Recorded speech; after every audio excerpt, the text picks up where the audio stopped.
BJP का downfall शुरू हो गया है? क्या अब नरेंद्र मोदी के नेतृत्व में कोई दम ही नहीं बचा और क्या अब अगले प्रधानमंत्री राहुल गांधी बन सकते हैं? आज की ये विजय दुनिया के सबसे बड़े लोकतंत्र की जीत है। They have voted for the Prime Minister to ensure that a good governance model continues in the country. Prime Minister addressing his party workers termed the victory as historic. Resounding win for Narendra Modi's Bharatiya Janata Party. ऐसे कई सवाल हैं जो इन दिनों काफी पूछे जा रहे हैं, लेकिन जवाब कोई दे ही नहीं रहा। Minister confident of a big win in 2024 stems from given the mood of positivity and optimism in the country, people having much to celebrate about. तो चलिए फैक्ट्स और हिस्ट्री के जरिए इन सारे सवालों के जवाब जानते हैं। साल 1984 एक वक्त था जब बीजेपी को लोकसभा चुनाव में केवल 2 ही सीटें नसीब हुई थी। इसके अपोजिट कांग्रेस 426 सीट्स लेकर मेजोरिटी पर बैठी हुई थी। उस समय अपोजिशन में बैठने वाली बीजेपी के पास ना कोई खास रिप्रेजेंटेशन था और ना ही वो जानते थे कि किस्मत कुछ यूं पलटेगी कि कभी वो मेजोरिटी में होंगे और कांग्रेस अपने एग्जिस्टेंस तक के लिए संघर्ष कर रही होगी। फिर साल 2014 में जब कांग्रेस के डाउनफॉल के बाद बीजेपी ने सत्ता संभाली तो न केवल उन्हें 282 सीट्स मिली बल्कि पीएम मोदी को सबसे लोकप्रिय पीएम की गद्दी भी मिली। वो जब तक राष्ट्रीय उद्देश्य पूरा नहीं कर लेंगे तब तक विश्राम से नहीं बैठेंगे। मैं नरेंद्र दामोदर दास मोदी ईश्वर की शपथ लेता हूँ। ऐसे में सवाल ये भी उठता है कि इन 30 सालों में बीजेपी ऐसा क्या बदलने में सक्सेसफुल हो पाई कि लोगों ने कांग्रेस को छोड़ बीजेपी पर अपने भरोसे की मोहर लगा दी। आखिर कैसे बीजेपी जमीन से आसमान तक का मुकाम हासिल कर पाई और कैसे ये केवल देश ही नहीं बल्कि दुनिया की सबसे रिचेस्ट में से एक पार्टी बन गई। इन सारे सवालों के जवाब जानने के लिए आपको ये जानना होगा कि बीजेपी पार्टी बनी कैसे। तो चलिए शुरू से शुरुआत करते हैं। हमारे इन प्रयासों के पीछे 40 साल की साधना है। हमने मेहनत की, हम लोगों में गए, हमने संघर्ष किया है। ये कोई चुनाव में कुकर मुक्के की तरह से खड़ी होने वाली बात नहीं। लेकिन यह पहला चुनाव ऐसा हो रहा है जिसमें सिर्फ वोट टू इलेक्ट नहीं है पर लोगों के मन में एक नई धारा शुरू हुई है, वो है वोट टू पनिश। बीजेपी का आडवाणी अटल युग से मोदी के राज तक का सफर भले ही आपको आसान लगे लेकिन इस पार्टी की सक्सेस का सफर दशकों का रहा है। इसकी शुरुआत 1980 में नहीं बल्कि 1951 यानी 1951 में ही हो गई थी जब फ्रीडम फाइटर श्यामा प्रसाद मुखर्जी ने 1951 में भारतीय जनसंघ की स्थापना की। जी हाँ, जनसंघ। बीजेपी का नाम तब देश की राजनीति में दूर दूर तक कहीं था ही नहीं। हाँ, लेकिन जनसंघ को इसलिए बनाया गया ताकि इंडियन पॉलिटिक्स में कांग्रेस के बढ़ते डोमिनेंस को कम किया जा सके और एटलीस्ट लोगों के सामने एक दूसरा पॉलिटिकल ओपिनियन तो हो।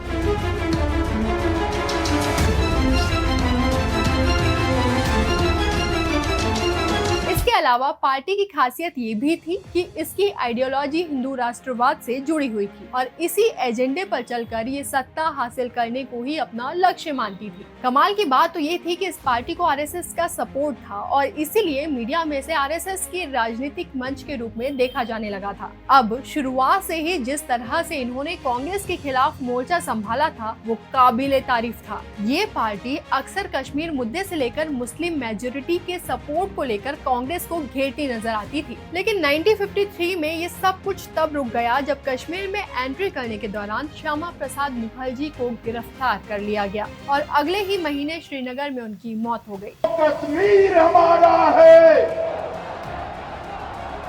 जहां हुए बलिदान मुखर्जी। इनके जाने के बाद जनसंघ की कमान आई दीनदयाल उपाध्याय के हाथों में जो 1967 तक जनसंघ के महासचिव भी बने रहे। इस दौरान उन्होंने कई बड़ी अचीवमेंट्स भी हासिल की और लोकसभा में कुछ सीट्स भी जीती। लेकिन काफी कोशिशों के बाद भी वो पॉलिटिक्स में शतरंज के बड़े खिलाड़ी नहीं बन पाए। हालांकि ले देकर एक अच्छी चीज जरूर हुई, वो ये कि जनसंघ की राजनीति में 2 शानदार लीडर्स की एंट्री हुई। ये शख्स थे अटल बिहारी वाजपेयी और लाल कृष्ण आडवाणी। आदवानी। आने वाले सालों में इन दोनों नेताओं ने जनसंघ को बहुत कुछ दिया और पार्टी को एक ऐसी ऊंचाई पर ले गए जिसकी तो जनसंघ को उम्मीद भी नहीं थी। सबसे पहले 1968 में वाजपेयी को जनसंघ का अध्यक्ष बनाया गया। इस दौरान इस पार्टी की 3 इम्पोर्टेंट डिमांड्स थी। पहली, पूरे देश में समान नागरिक संहिता लागू हो। दूसरी, गो हत्या पर रोक लगाई जाए और तीसरी, जम्मू कश्मीर को दिए गए स्पेशल स्टेटस को खत्म किया जाए। वो इन डिमांड्स को पूरा तो बहुत जल्दी करना चाहते थे, लेकिन ऐसा हो नहीं पाया, बल्कि इसके अपोजिट इस बीच एक नई हवा देश में चली और वो हवा थी इंदिरा गांधी के नाम। कांग्रेस की कठपुतली कहलाने से लेकर वो एक ऐसी लेडी बनकर सामने आई जो बोल्ड भी थी। इवन इंदिरा गांधी कुछ ही सालों में जनता की चहेती बन गई। इनके राज में पॉलिटिकल मेजोरिटी केवल कांग्रेस के हाथों में रही और जनसंघ का नाम कहीं दबकर रह गया। लेकिन ये भी जल्दी बदला जब इंदिरा गांधी ने प्राइम मिनिस्टर की जगह एक तानाशाह बनना शुरू कर दिया। इवन 1975 में एक इलेक्शन फ्रॉड में पकड़े जाने के बाद सत्ता खोने के डर से उन्होंने देश में इमरजेंसी तक लगवा दी थी। भाइयों और बहनों, राष्ट्रपति जी ने आपातकाल की घोषणा की है। इससे आतंकित होने का कोई कारण नहीं है। आप सभी गहरे और व्यापक षड्यंत्र से अवगत होंगे जो उस समय से रचा जा रहा है और इसका विरोध करने वाले सभी लीडर्स को भी जेल में बंद कर दिया था। क्रांति है मित्रों, और संपूर्ण क्रांति। Darkest period in India's history. एक ऐसा काला दिन हमारा पूरा मकसद इस समय ये है कि स्थिति शांति और स्थिरता की रहे। इस दौरान जनसंघ एक्टिव होकर इंदिरा के खिलाफ आंदोलन में कूद पड़ा और नतीजा ये निकला कि उन्हें भी जेल की हवा खानी पड़ गई। हालांकि उन्होंने जेल से भी विरोध करना नहीं छोड़ा, लेकिन इसका कोई फायदा नहीं हुआ। I have compared that period with the period under the British rule when civil liberties were suppressed and several such draconian laws were passed. आखिरकार जब 1977 यानी 1977 में इमरजेंसी हटाई गई, तब ये लीडर्स बाहर आ पाए और इसके बाद देश में असली टक्कर शुरू हो गई। एक्चुअल में इस समय तक इंदिरा गांधी की तानाशाही से तो लोग पहले से ही नाराज थे, इसलिए 1977 में जनसंघ के जीतने की उम्मीद बंध चुकी थी। इस पार्टी ने उस समय कई सारे ग्रुप्स के साथ मिलकर जनता पार्टी बनाई। इलेक्शन में इंदिरा गांधी से जनता की नाराजगी दिखी और इंदिरा गांधी को हराकर जनता पार्टी की सरकार बन गई। इस दौरान मोरारजी देसाई को देश का पीएम चुना गया, लाल कृष्ण आडवाणी को इन्फॉर्मेशन एंड ब्रॉडकास्टिंग मिनिस्टर बनाया गया और अटल बिहारी वाजपेयी जी विदेश मंत्री बने। कुल मिलाकर कहा जा सकता है कि जनसंघ के नेताओं की कामयाबी को अच्छी खासी उड़ान मिल चुकी थी। लेकिन इसे धक्का 1979 में मिला जब इंदिरा गांधी के खिलाफ किया गया इन पार्टियों का गठबंधन फेल होने लगा और सरकार गिर गई। अगर आप सोच रहे हैं कि भला ऐसा क्यों, कब और कैसे हुआ, तो इसे थोड़ा डिटेल में समझ लो। जनता पार्टी कई पार्टियों से मिलकर बनी थी, इसलिए प्रॉब्लम ये थी कि कांग्रेस के खिलाफ सभी दल तो एक थे, लेकिन आपस में खींचतान चलती रहती थी। ये लड़ाई ईगो और क्लैश की तो थी ही, साथ ही विचारधारा की भी थी। इस दौरान ऐसे कई इंसिडेंट्स हुए जिससे पार्टीज में दूरी आती चली गई और इस दौरान सबसे बड़ी चोट तब लगी जब जनता पार्टी के अंदर नेता मधुलिमई ने ये मांग रख दी कि अगर कोई भी व्यक्ति दोहरी नागरिकता रखता है तो उसे पार्टी के बाहर कर दिया जाएगा। दोहरी नागरिकता का मतलब यहाँ पार्टी के साथ आरएसएस का सदस्य होना था। तो कुल मिलाकर जनता पार्टी का साफ कहना था, जो पार्टी में रहेगा वो आरएसएस से दूर रहेगा। इसका पहले तो जनसंघ के नेताओं ने काफी विरोध किया, लेकिन फिर उनके पास ऑप्शन भी क्या था। इसी बीच 1980 में लोकसभा इलेक्शन हुए और नेताओं में इंटरनल झगड़ा साफ नजर आ रहा था। लेकिन ये सब ठीक हो पाता उससे पहले ही कांग्रेस ने पूर्ण बहुमत से सरकार बना ली। इस पूरे इलेक्शन में जहाँ जनता दल को सिर्फ 31 सीटें मिली थी, तो वहीं इस हार के लिए जनसंघ के नेताओं को कोसा जाने लगा। आखिरकार इसका रिजल्ट ये हुआ कि 1980 में अटल बिहारी वाजपेयी, आडवाणी, राजनाथ सिंह जैसे नेताओं को जनता पार्टी से निकाल दिया गया। ले देकर इन सभी नेताओं ने 5 अप्रैल 1980 को एक साथ बैठक की और 6 अप्रैल को नई पार्टी का ऐलान कर दिया। ये पार्टी थी भारतीय जनता पार्टी। जी हाँ, वही बीजेपी जो आज देश ही नहीं बल्कि दुनिया की सबसे बड़ी पार्टी में से एक बनकर बैठी है। है। बीजेपी बनते ही इसका सबसे पहला प्रेसिडेंट अटल बिहारी वाजपेयी को बनाया गया, जिन्होंने 6 दिसंबर 1980 को बीजेपी के पहले अधिवेशन में भाषण देते हुए ये कहा था कि भाजपा का अध्यक्ष पद कोई अलंकार की वस्तु नहीं है, ये पद नहीं जिम्मेदारी है, प्रतिष्ठा नहीं है, ये परीक्षा है, ये सम्मान नहीं चुनौती है। मुझे भरोसा है कि आपके सपोर्ट से देश की जनता के समर्थन से मैं इस जिम्मेदारी को ठीक तरह से निभा सकूंगा। अपने इस भाषण में उन्होंने आखिरी में कहा था, मैं भारत के इस वेस्टर्न घाट पर खड़े होकर भविष्यवाणी करता हूँ। भारत के पश्चिमी घाट को मंडित करने वाले महासागर के किनारे खड़े होकर मैं ये भविष्यवाणी करने का साहस करता हूँ, अंधेरा छटेगा, सूरज निकलेगा, कमल खिलेगा। उस वक्त ये पार्टी नहीं थी, उस वक्त लोगों ने इसे एक बड़ी पार्टी के रूप में इमेजिन ही नहीं किया था, इसलिए तब कौन जानता था कि एक दिन अटल जी की ये बात सच होगी। जहां से मैंने आरंभ किया था, मैं ये भविष्यवाणी करने का साहस करता हूँ, अंधेरा छटेगा, सूरज निकलेगा, कमल खिलेगा।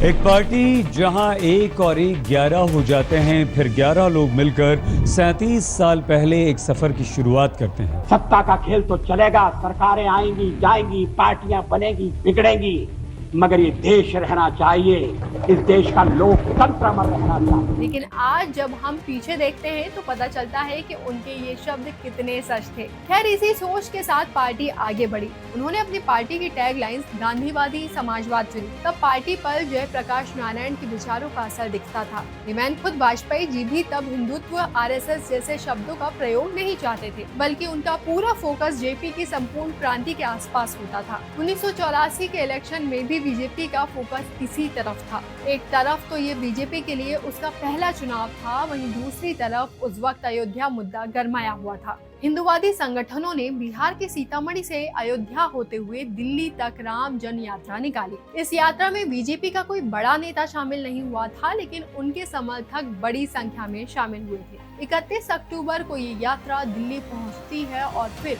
वहां भव्य कार्यक्रम होता है।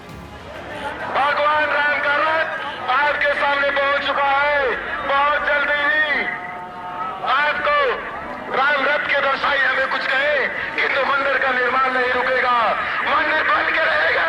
और मंदिर आपका सलाम देखते हुए मुझे तो लग रहा है कि 30 तारीख से पहले ही मंदिर बन चुका है। लेकिन उसी दिन सुबह पीएम इंदिरा गांधी को मार दिया गया। Indira Gandhi, ruler of the world's largest democracy, died today. उनकी मौत से देश में शोक छा गया और अभी तक जो माहौल चुनाव का था वो बस दुख के सन्नाटे में बदल गया। जो लोग इंदिरा गांधी से जुड़ाव महसूस करते थे, उन्हें गांधी परिवार के साथ हुई घटना से काफी दुख पहुंचा और इसी का नतीजा ये निकला कि चुनाव का पासा ही बदल गया। इवन जो वोट बीजेपी को मिलती थी वो सभी कांग्रेस के हिस्से में आ गई और 404 के आंकड़े के साथ कांग्रेस को लैंडमार्क सीटें मिली। इसके अपोजिट जनता पार्टी के पास 10 सीटें आई, जबकि बीजेपी को सिर्फ 2 पर ही सिमटना पड़ा। ये सीटें आंध्र प्रदेश के नामदयाल और गुजरात की मैसराना से थी। आलम ये था कि खुद अटल बिहारी वाजपेयी ग्वालियर सीट पर माधवराव सिंधिया से चुनाव हार गए थे। इतनी बड़ी हार के बाद लालकृष्ण आडवाणी ने ये तक कह दिया था कि ये लोकसभा का नहीं बल्कि शोक सभा का चुनाव था, इसलिए ऐसा परिणाम आया। अब ये रीजन चाहे जो भी रहा हो, सच तो ये था कि बीजेपी जनता का विश्वास जीतने में नाकाम रही थी। इसलिए इन्हीं हार के कारणों को खोजने के लिए बीजेपी ने एक कमेटी बनाई। इस कमेटी की जब रिपोर्ट आई तो पता चला कि गांधीवादी समाजवाद और नेहरूवियन साइंटिफिक टेम्परामेंट से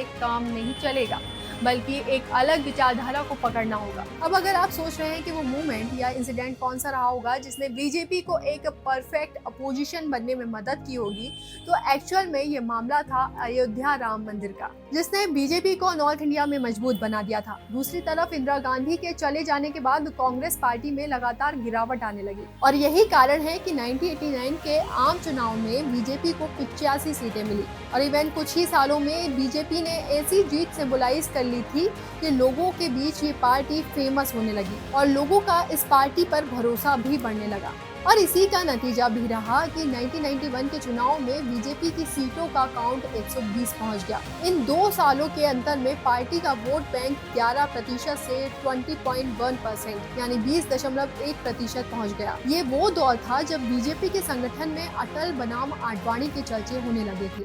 बीजेपी ने सत्ता तक पहुंचने के लिए अलायंस को सीढ़ी बनाया और इसके लिए अटल का चेहरा सामने किया गया। जब लोकसभा चुनाव में बीजेपी को 161 सीटें मिली और ये पहली बार था जब बीजेपी सबसे बड़ी पार्टी बनकर उभरी और सरकार बनाने का दावा पेश किया। इसे एक्सेप्ट भी किया गया, लेकिन 13 दिन में ही सरकार गिर गई और अटल बिहारी वाजपेयी को पीएम पद छोड़ना पड़ गया। वाजपेयी ने इस्तीफे की घोषणा से पहले लोकसभा में अपना प्रसिद्ध भाषण दिया। इवन दूरदर्शन के इतिहास में ये पहली बार था जब किसी नो कॉन्फिडेंस मोशन को लाइव दिखाया गया था। वाजपेयी ने भविष्यवाणी की कि कोई भी सरकार स्थायी नहीं बनेगी और कमाल तो देखो, उनकी ये भविष्यवाणी भी सही साबित हुई। और मैं चाहता हूँ ये परंपरा बनी रहे, ये प्रकृति बनी रहे। सत्ता का खेल तो चलेगा, सरकारें आएंगी जाएंगी, पार्टियां बनेगी बिगड़ेंगी, मगर ये देश रहना चाहिए, इस देश का लोकतंत्र अमर रहना चाहिए।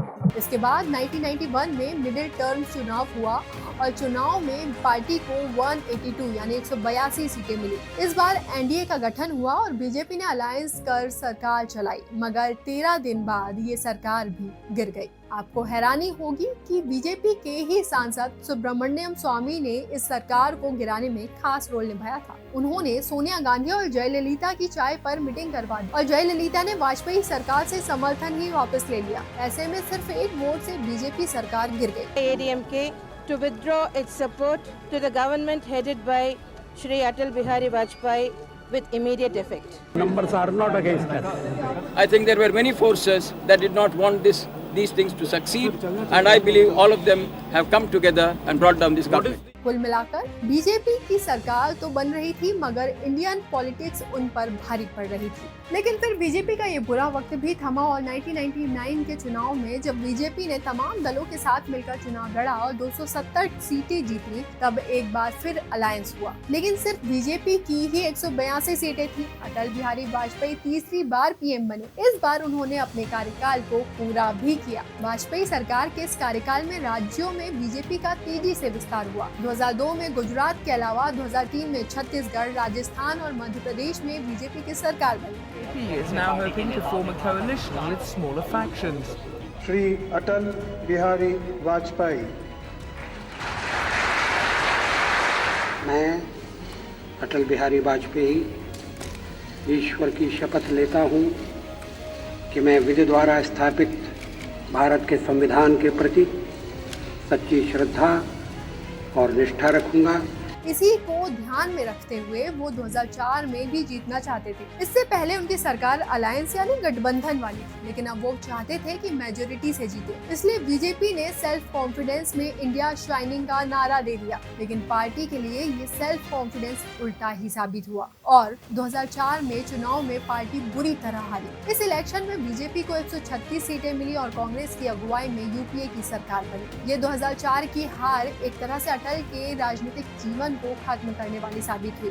इस हार के बाद एल के आडवाणी पार्टी के अध्यक्ष बनने के साथ ही विपक्ष के नेता भी बने। वाजपेयी जी ने ऐलान कर दिया कि वो आडवाणी के नेतृत्व में ही आगे बढ़ेंगे, लेकिन आडवाणी की अगुवाई में पार्टी सवालों में घिरने लगी। पहले उमा भारती ने सार्वजनिक तौर पर सवाल उठाए और पार्टी से निकल गए। फिर जिन्ना की मजार में जाकर आडवाणी ने उन्हें धर्मनिरपेक्ष बता दिया। इसके बाद आडवाणी को इस्तीफा देना पड़ गया। इसके बाद राजनाथ सिंह नए अध्यक्ष बनाए गए, लेकिन 2009 में इलेक्शन में आडवाणी ही पीएम उम्मीदवार बने। लेकिन इस इलेक्शन में बीजेपी न सिर्फ चुनाव हारी, बल्कि बीजेपी की सीटें भी 112 तक सिमट गई। आडवाणी नाकाम हो चुके थे। लोकसभा में सुषमा स्वराज और राज्यसभा में जेटली विपक्ष के नेता बनाए जा चुके थे। एक तरह से बीजेपी के इस अटल आडवाणी युग की समाप्ति हुई। इस बीच करप्शन के आरोप लगने के कारण गडकरी को पार्टी अध्यक्ष पद छोड़ना पड़ा था। गडकरी की जगह राजनाथ सिंह को अध्यक्ष बनाया गया। इधर 2012 में नरेंद्र मोदी ने गुजरात में जीत की हैट्रिक लगा दी। अब उनकी नजर दिल्ली पर थी। 2013 में गोवा अधिवेशन में राजनाथ सिंह ने नरेंद्र मोदी को इलेक्शन कैंपेन कमेटी का चेयरमैन बनाने की घोषणा कर दी। भारतीय जनता पार्टी को मौका मिलेगा, एक एक पाई हिंदुस्तान की वापस लाई जाएगी और हिंदुस्तान के गरीबों के लिए काम लाई जाएगी। फिर आडवाणी की जाहिर आपत्तियों के बावजूद मोदी को बीजेपी ने पीएम कैंडिडेट बनाया। 2014 के चुनावों के लिए मोदी ने धुआंधार प्रचार किया। The Bharatiya Janata Party has decided today appointed Narendra Modi as its prime ministerial candidate. अच्छे दिनों के वादे किए, सबका साथ सबके विकास की बात कही और कैंपेन के दौरान नरेंद्र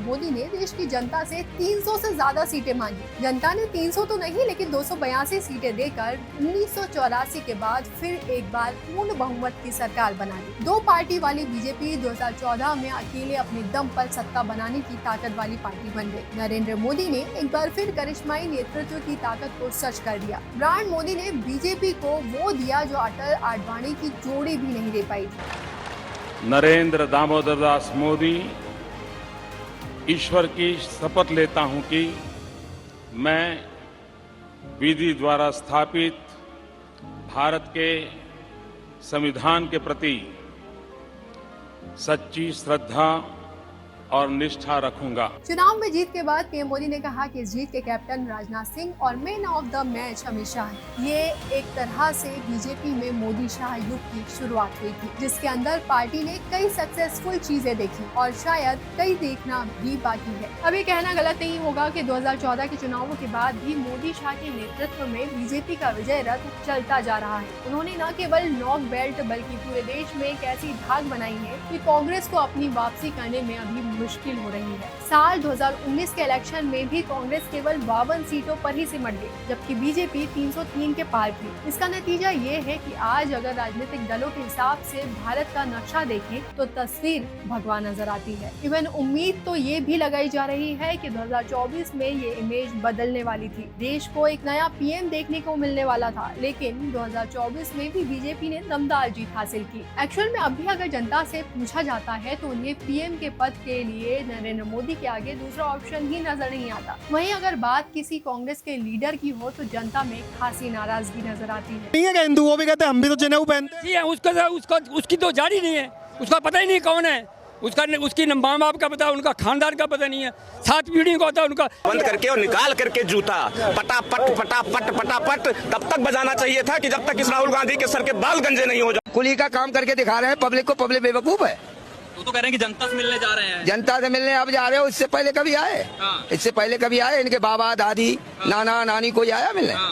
कैसे लगते हैं राहुल गांधी? आपको नहीं लगता कि वो प्रधानमंत्री मोदी मुकाबला कर पाएंगे? मोदी का क्या मुकाबला करेगा? एक पागल आदमी एक अच्छे आदमी से क्या मुकाबला करेगा? राहुल गांधी की इमेज बनाने के लिए कई लोग तो ये बोलते हैं कि अगले प्रधानमंत्री वो होंगे, लेकिन अगर ग्राउंड पर पूछा जाए तो लोगों के मन में राहुल गांधी को पीएम के रूप में देखने का ख्याल तक नहीं आता। ऐसे में आपका इस बारे में क्या सोचना है? कमेंट में जरूर शेयर करें और इस तरह की इंटरेस्टिंग पॉलिटिकल स्टोरीज के लिए चैनल को सब्सक्राइब जरूर कर लें। अगली स्टोरी हिस्ट्री के किस टॉपिक पर देखना चाहोगे कमेंट में जरूर बताओ और हाँ, चैनल को सब्सक्राइब जरूर कर लो। तब तक के लिए नमस्कार।